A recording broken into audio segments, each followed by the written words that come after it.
It's around 2:30 a.m., and I'm driving alone on a stretch of road I don't know.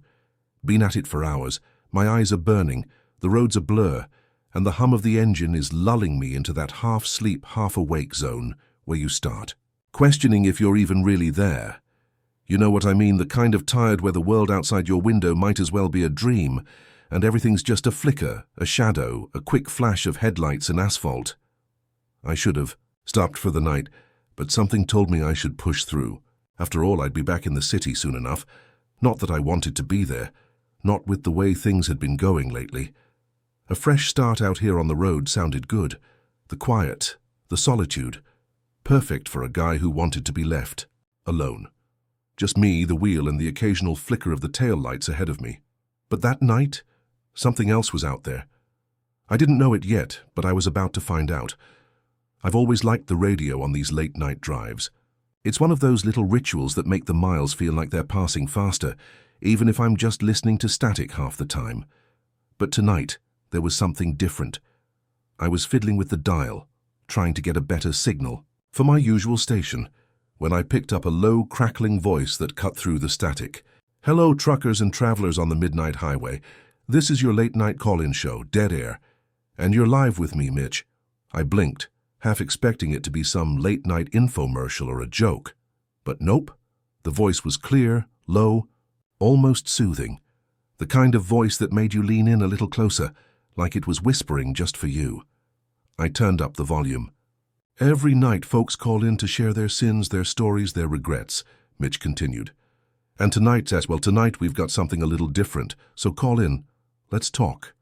It was a strange show, but it had that kind of haunting quality that made you want to listen just a little longer.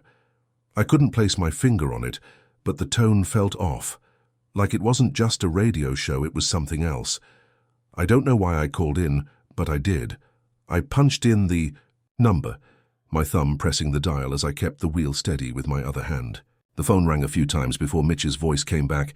"Dead Air, you're live. Who am I speaking with?" I paused for a second, still trying to figure out what made this show so damn interesting. Yeah, this is Frank, just out on the road." "Well, Frank," Mitch said, a faint chuckle in his voice, "you're exactly the kind of person we need to hear from tonight. Out on the road, far from home, lost in the noise. What's on your mind?" I let out a slow breath. Honestly? Nothing. The road was too long, too dark for deep conversation. I just needed something to pass the time. But then, before I could answer, I heard it. A loud static burst. For a second, I thought the connection was lost, but it came back and Mitch's voice had changed. It was softer, strained, like something was affecting the connection. "Go ahead, Frank," Mitch said again. "Tell me about your road, your sins."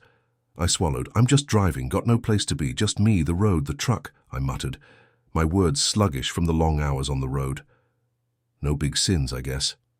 "Ah, but that's not true, Frank," Mitch said. His voice was too calm now. "You're just like all of us. We're all running from something, running from the truth, running from ourselves." There was something about the way Mitch said that, like he knew me. Like he knew exactly what I was running from. I shook it off, but my grip tightened on the wheel. "I don't know about all that," I said. "I'm just here to pass the time." Mitch laughed again, but this time there was a harsh edge to it. "That's what they all say, just passing the time. You're not alone, Frank, but everyone who listens to this show, they're all running and soon they'll all be gone." I froze. The static crackled again, and then I heard a loud, sharp pop from the speaker. For a second, I thought I lost the signal entirely, but when the sound cleared, Mitch's voice was gone. The static hummed for a while and then came back, quieter this time, more distant. "Frank?" It was a whisper now, eerie and low. "Frank, you still there?" Yeah, I'm here," I said, my mouth dry. There was a long pause before Mitch spoke again. "Well, Frank, I guess that's where it happens, huh? You're not alone on this road, and neither am I. There are things here, things that are waiting. And sometimes when you tune into the right frequency, you hear their voices. But they don't just talk, Frank. No, they take you." The radio went dead, just like that. A complete unnerving silence. I sat there, my heart racing in my chest, staring at the dark stretch of road ahead. That's when I realized I didn't feel alone anymore. I sat there in my truck, gripping the wheel, staring out at the empty highway. The lights of the truck ahead of me disappeared into the distance. There was nothing out here but me and the open road. It was just a stretch of dark asphalt, endless sky, and the radio. After a few moments of silence, I hesitated. The radio had gone dead for what felt like an eternity, but I wasn't sure whether to turn it off or leave it on. Something in the back of my head told me I should just turn it off and forget about it. But then a faint crackle from the speaker brought me back. I reached over and twisted the dial again, and then Mitch's voice came through. "Frank, are you still with me?" My heart skipped a beat. I didn't know what to say. Yeah, I'm here," I managed. "Good," Mitch replied, his voice still disturbingly calm. "Good. Let's keep going then. We've got a few more listeners tonight, don't we? A few more folks who know that there's always a price." A price? I glanced down at my phone. Nothing. No signal. I hadn't seen another car in miles. It was like I was completely alone. Then the unmistakable sound of a new call came through. A voice, trembling and faint, broke through the static. "Hello, is anyone there? Can anyone hear me?" The voice sounded weak, like whoever was calling in had been driving for way too long, or maybe they were struggling to stay awake. Mitch's voice cut through first. "Of course we can hear you. What's your name?" There was a moment of silence, then the caller spoke again. Brady Harper. "I don't know why I'm even calling, man, but I'm scared. You gotta help me." The static shifted. I could hear the sound of heavy breathing, a strange distortion on the line. A hum, like it wasn't coming from the radio at all, but from the air itself. I felt the hairs on my neck stand up. "Tell me why you're scared, Brady," Mitch's voice prompted, now lower, almost soothing. It sounded like Mitch wasn't even talking to Brady at this point, like he was talking to me. I almost swerved. Off the road, but I steadied myself. Brady's voice cracked and he paused. "I saw something out here, I swear to God. There's something on the road. Something in the woods. I've been seeing it for miles. Every time I pass a truck stop, it's there, watching me." I stared out at the trees, the empty road, the endless stretch of nothingness. My eyes flicked back to the radio. Mitch was silent. For a moment. When he spoke, it was almost a whisper. "Do you know what you're seeing, Brady?" There was a long pause. Brady finally spoke again, his voice so faint I could barely hear him over the static. No, I don't know. It's like it's part of the road. Every time I stop, it's there behind the trees, but it's never close enough to be real. It's like some shadow or something that's waiting." "Waiting for what, Brady?" Mitch asked, his voice still unnervingly calm. "I don't know, but I think it's waiting for me." I felt a chill rush through me. I didn't want to listen anymore, but I couldn't stop. I kept my eyes fixed on the road, trying to ignore the strange feeling crawling up my spine. Then, without warning, Brady's voice cut out. A sharp, gut-wrenching silence followed, stretching out for what seemed like forever. "Brady?" Mitch asked, his voice low and tense. "Brady, are you still there?" I leaned forward, staring at the radio, my pulse racing. My hands gripped the wheel tighter as I waited for a response, and then, through the static, came a single, horrific sound. A scream. It was sharp, sudden, and cut through the air like a knife. Gasped, but before I could react, the radio went silent again, completely silent. There was no breathing, no sound at all, just dead air. My heart pounded in my chest as I stared at the empty highway, the trees stretching out in the distance. The air felt thicker now, heavier. Something was wrong. Something was out there. I could feel the sweat on my forehead as I drove. On, the darkness around me pressing in like a physical weight. The radio, once so familiar, now felt like a portal to something dark and unknown. I didn't know if I wanted to keep listening, but I felt like I had to. Like I was being pulled in, drawn deeper into something I couldn't escape from. The show went on. Mitch's voice returned, but now it had changed. It wasn't the calm, comforting tone anymore. There was an edge to it now, something sinister. "Tonight, we've heard from Brady. He's gone now. If you're still out there listening, know this. Once you hear the call, there's no going back." I froze. "Once you hear the call, there's no going back." The words echoed in my mind as I stared at the road ahead, my eyes searching the trees, the shadows, the stretches of empty highway. Every car that passed seemed to disappear into the darkness, and I knew it. I knew I was on the edge of something much worse than a radio show. The clock on the dash read 3:13 a.m. But I didn't feel alone anymore. By the time I'd driven another hour, the whole atmosphere in the truck had shifted. The air felt heavier, thicker, like the weight of all those dead hours. The miles stretching out in front of me had caught up with me. It was hard to shake, the feeling that I was being watched, that someone or something was lurking just beyond the glow of my headlights, waiting to strike. But I couldn't stop listening. The pull of that radio, of Mitch's voice, had a strange magnetism to it. And, no matter how much I wanted to turn it off, my fingers kept drifting back toward the dial, twisting it just to hear the next call. The next confession. Dead air. Mitch's voice crackled through the speakers once more, his tone unnervingly smooth. We've heard from Brady. Now who's next? Who else is out there? This road's full of stories, folks. And tonight, we're listening. I felt a chill run through me. Something about that sentence, the way Mitch said it, felt like a warning, a premonition. Before I could react, there was a sudden burst of static, the kind that stabs your eardrums. And then a new voice came through. It was low, shaky, and the words came out in short, desperate breaths. Hello, can you hear me? I don't know what's happening. The voice sounded familiar, but I couldn't place it. Mitch's voice cut through first, as calm and patient as ever. I hear you loud and clear. What's your name? I don't have much time. You have to listen to me. You have to know what happened to... The caller stopped mid-sentence. Then, in a shaky whisper, It's coming for me. My fingers tightened on the wheel. My foot hovered over the gas pedal as I listened, my eyes darting to the rear view mirror. I had the distinct feeling someone was behind me. A truck, maybe, but when I glanced again, the road was empty. Just dark, empty highway. Who's coming for you? Mitch asked, dragging the moment out. The voice on the other end stammered again, but this time it was punctuated with a sob, a frantic, panicked sound. It was supposed to be a joke, a prank. But it's real. They're real. And now I can't stop. I can't stop what I've started. The static buzzed louder. For a moment I thought I was going to lose the signal, but Mitch's voice broke through again. Tell us more.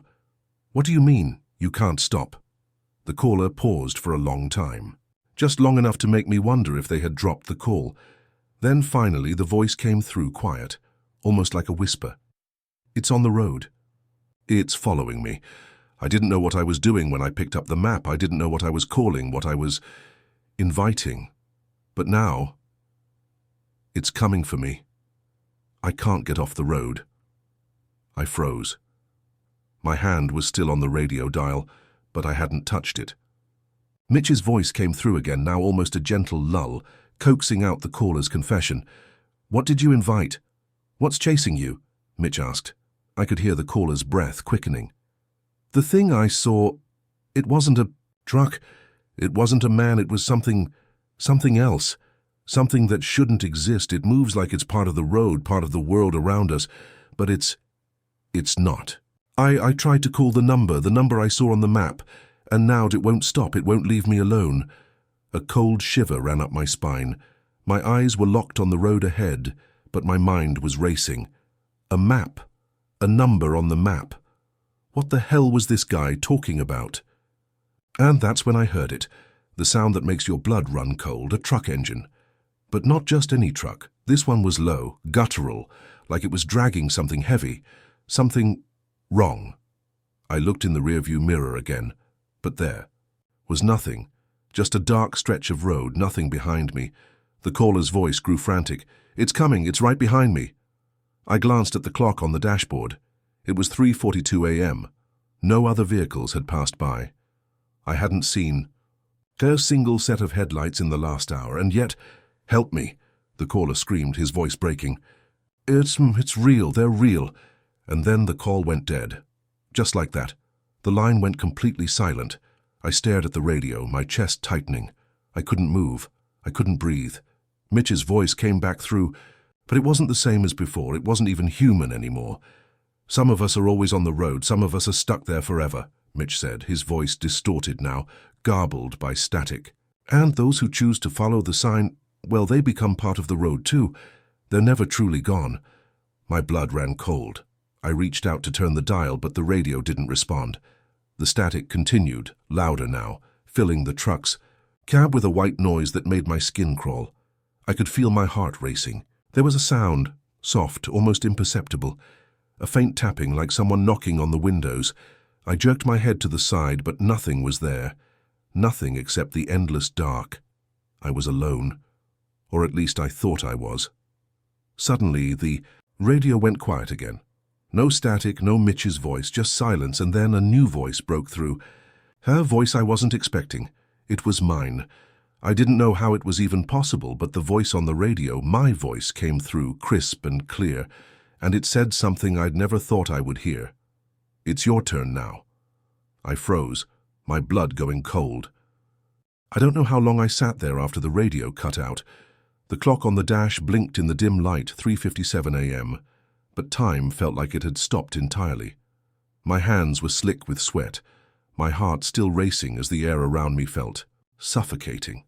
My own voice saying "it's your turn now" still echoed in my head like a chant, a warning or maybe something worse. There was no escaping it. The road, the radio. It was all connected somehow, and it had turned into something I couldn't outrun. I should have pulled over, turned off the radio. But something wouldn't let me. It was like my mind had become a prisoner to the static, to Mitch's voice, to the awful knowledge that I was part of something much darker than a late-night trucker show. I sat there, gripping the wheel with white knuckles, watching the road in front of me.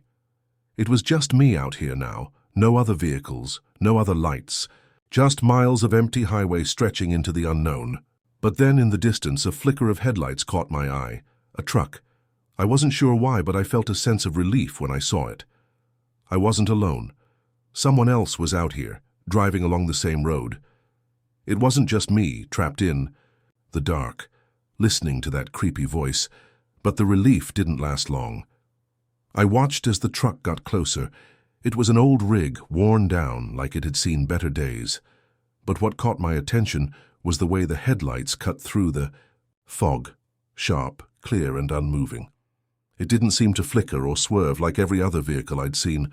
It just kept coming, and it was getting closer. I could see the truck's outline now, the massive frame of it cutting through the mist, a black silhouette against the night. It was right behind me, almost too close. My stomach twisted in knots. I couldn't even make out the shape of the driver, just the faint outline of a figure in the window. I looked back at the road ahead. My foot pressed harder on the gas. I wasn't going to let whatever that was catch up to me. Not tonight, but no matter how fast I went, the truck stayed on my tail. It never accelerated. It just stayed there, close enough that I could hear the engine rumbling like it was growling in the distance. I grabbed the radio dial and twisted it frantically. The static buzzed, then, "Mitch." Well, Frank." Mitch's voice came through the speakers, calm like he was sitting beside me, whispering in my ear. "I see you found a friend." I froze. How did he know? How did Mitch know what was happening? "Right now. Keep driving, Frank, but don't bother looking in the rear view," Mitch continued, his voice low and menacing. "They're not real anymore. You won't see them like you used to." I didn't need Mitch to tell me that. My eyes were locked on the road ahead, but I could still feel that presence behind me. The truck was still there, and even though I didn't dare glance in the mirror again, I knew it hadn't moved an inch. Not even a tiny shift. Something was wrong. Something was very, very wrong. "Why are you doing this?" I found myself asking the radio, my voice shaking. "What's happening?" Mitch's laugh was a dry rasp, the kind that makes your blood run cold. "You've been driving for too long, Frank. You're not the first. You won't be the last." I gripped the wheel tighter, my mind reeling. Not the first. What did that mean?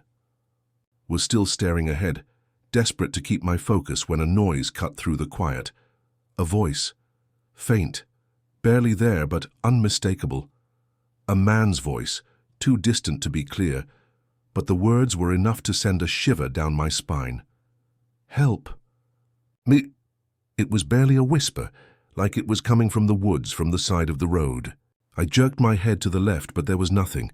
Nothing but darkness.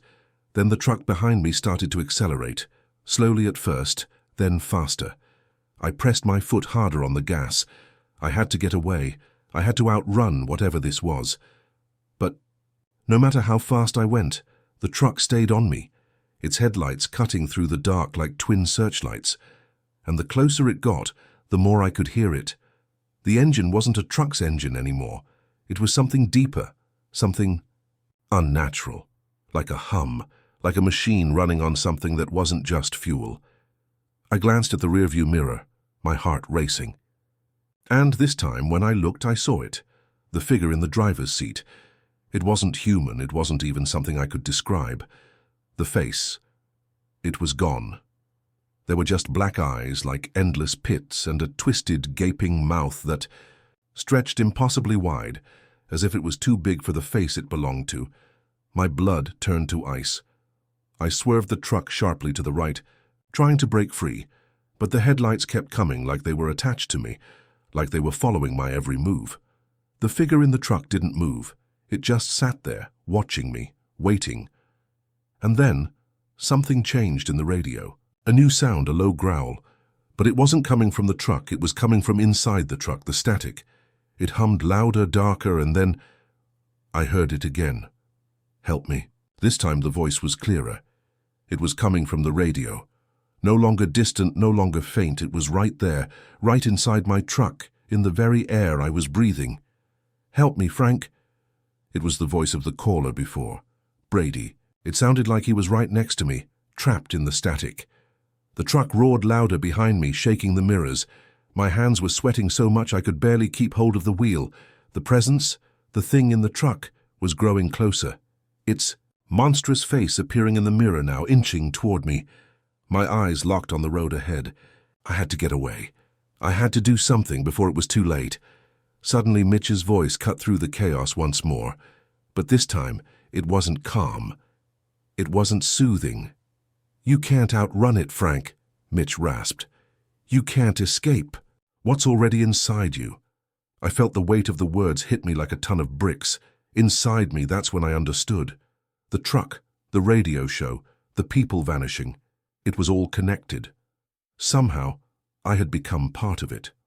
The road. The show, it was a trap. And now I was the next victim. I was in too deep, there was no way out. The truck roared behind me, its headlights still blindingly close, its presence suffocating. Every time I tried to speed up, it matched my pace, creeping closer with a relentless hum that felt like it was burrowing into my skull. My hands trembled. Against the wheel, the sweat making it hard to keep my grip steady. The radio, still crackling with static, had become louder, thicker, more oppressive. It was as if the air itself was heavy with it, pressing down on my chest. I couldn't focus on the road anymore. Every inch of me screamed to look in the rearview mirror, but the moment I did, the thing in the truck, the twisted, faceless driver, was still there staring back at me with those horrible empty eyes. "It's not too late, Frank," Mitch's voice cut through, smooth and ominous as ever. "You've got a choice. You can keep driving, keep running, or you can stop and face it." I didn't want to stop. I didn't want to face it. But the words "you can stop" echoed in my mind like a magnet. The air seemed to pulse with something sinister, and the truck behind me seemed to be drawing closer, as if it was getting inside. My head. I don't want to die. I don't want to end up like Brady. I don't want to disappear. But that's when I realized I was already disappearing. I couldn't deny it any longer. The road was changing. The longer I drove, the more I felt like I was losing pieces of myself. At first it was small things, like the way my hands shook or how the dashboard light seemed dimmer than usual. Then I started to forget things, simple things. My own name didn't sound familiar when I said it out loud, and every time I looked into the rearview mirror, I had to remind myself that the truck was still there, that I wasn't imagining it. But worse still was the feeling that I was fading, that this world, the one with its rules, its logic, was slipping through my fingers like sand, and in its place was something darker, something far more dangerous. "Why can't I get away from it?" I whispered to myself, my voice cracked. I wasn't sure who I was asking anymore. Mitch's voice returned, almost like it had been waiting for me to speak. "You're asking the wrong question, Frank," he said, and his voice was different now, deeper, more layered, as though it wasn't coming from a man but from something older, something far darker. "The real question is, what are you running from? I could feel my breath quicken, my pulse racing as I gripped the wheel harder. "What do you mean?" I spat out, my words growing hoarse. "What is this? What's happening to me?" The radio crackled again, this time louder, almost painful. And then the truth hit me, hard. It was a voice, another caller, or at least that's what I thought at first. But as I listened, I realized something was wrong. The voice wasn't panicked or desperate like the others. It was calm, almost serene. "I thought I was done," the voice said. But it wasn't the voice of someone I'd heard before. It sounded like me, like something I might say, but not quite. I thought I'd made it out, I thought I was free, but once the road gets in your blood, it doesn't let you go. My blood ran cold. This wasn't just some random confession. It was me. The voice continued, a soft chuckle in its tone. "You're not the first to get sucked in, Frank. I've been listening for years, waiting for someone like you to show up. Someone who thinks they can outrun it. Someone who thinks they can fight it, but you can't, can you? You're already part of it." My mind reeled. I wasn't just hearing a new caller, I was hearing myself. My thoughts twisted into a grotesque version of the truth. The radio crackled once more, and then the signal cut off. The truck behind me accelerated suddenly, as if it was right on my tail, right inside my truck now. I slammed my foot on the gas, desperate to escape the reality I was being dragged into. But the road wasn't letting me go, and then a flash. The lights of the truck seemed to distort, like they were flickering in and out of focus. I glanced back, and for a split second I saw it, the driver. But this time, it wasn't just a twisted face staring at me. No, this time it was me. A reflection of me, sitting behind the wheel of that monstrous truck. And I knew, deep in my gut, that it wasn't just a reflection. It was me, some version of me, twisted by the very thing I had been running from. I swerved again, trying to avoid the inevitable.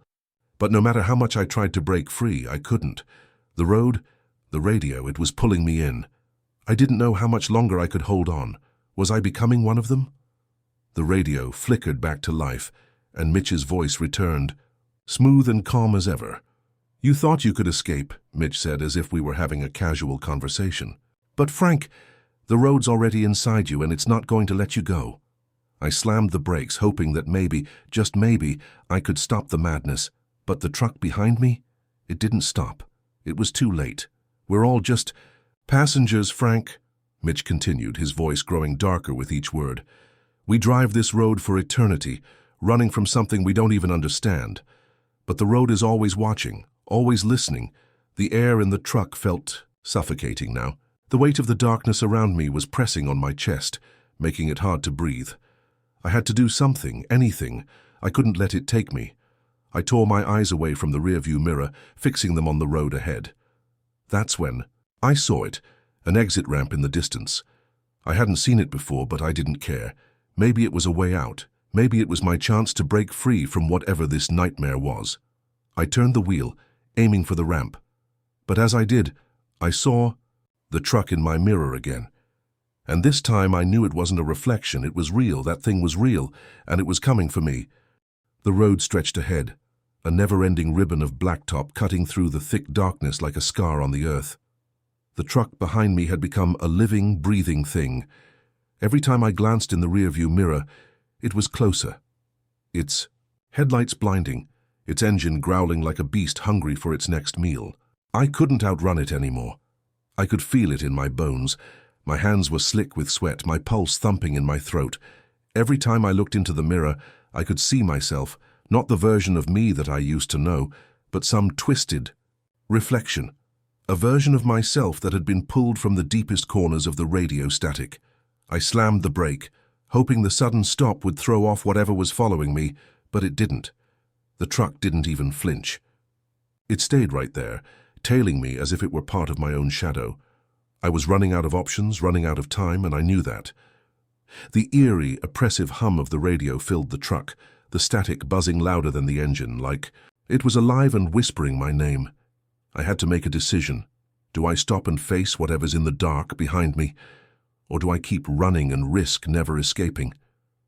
I didn't have long to decide. The ramp I'd seen earlier was getting closer, but It was strange, far too strange. It didn't look like an ordinary exit. The sign that was supposed to indicate where it led was just a blur. It wasn't marked. It wasn't anything at all. It was just an empty path, a way out that was anything but. I didn't care. I turned the wheel hard to the left, heading straight for the exit. The truck screeched around the corner, tires squealing, against the road. But as I approached the ramp, something shifted. The world around me seemed to warp, distort. The highway was stretching ahead like a mirror being pulled apart. The black asphalt was becoming thinner, like it was being erased by the pull of something unnatural. The lights around me started flickering as though they were struggling to stay on, and I realized with growing horror that the truck behind me wasn't just following, it was merging with the road, its headlights blending into the endless expanse of the blacktop. I didn't know what I was running toward.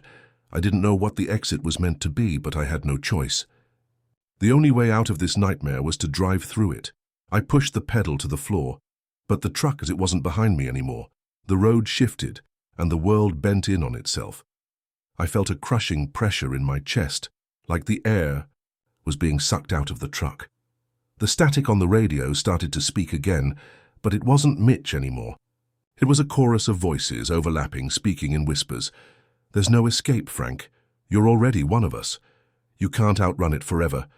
Each voice sounded closer than the last, and then, through the thick static, one voice rose above the rest, cutting through the whispers like a blade.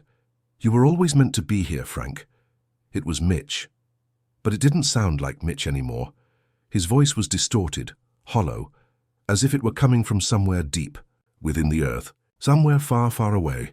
"You see, Frank," Mitch continued, his voice almost gentle now, "this road doesn't just take you from point A to point B. It takes more than that. It takes everything. It takes your soul, your mind, your memories. And when it has all of you, it makes you part of it. That's what you were running from, isn't it? The inevitable. The truth that you're already gone." The words hit me like a slap to the face. I had been running, fighting, trying to escape. But the truth was worse than anything I could have imagined. I had been on this road all along. This was my fate. Suddenly, the road ended. I couldn't see it, but I felt it. A sharp drop-off, and I wasn't alone anymore. The truck was gone, but I could feel eyes, many eyes on me, watching me from all directions.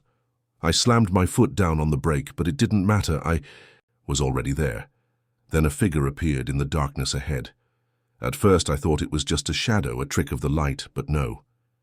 It was a man, a trucker just like all the others. But he wasn't normal. His eyes were hollow dark, like they had been drained of everything human. His face was pale, stretched tight, and his mouth opened in a slow, unholy grin. "Welcome to the end of the road," he said, his voice a low rasp. "How you made it this far, now you can never leave." The radio clicked off with a final deafening snap. I wanted to scream, I wanted to beg, but I couldn't. It was like my voice had been stolen, my body frozen in place. I tried to move, but nothing happened. The figure, the trucker, stepped closer, his movements jerky, unnatural, like a puppet on strings. "I was just like you once," the trucker whispered. "Driving, running, thinking I could escape. But you can't escape the road, Frank. You never can. It's always watching, always waiting." I closed my eyes, trying to block out the reality that was closing in. But no matter how hard I tried, I couldn't escape the pull of the road, the truth of what was happening. The trucker reached out and placed a cold, bony hand on my shoulder, and then everything went black.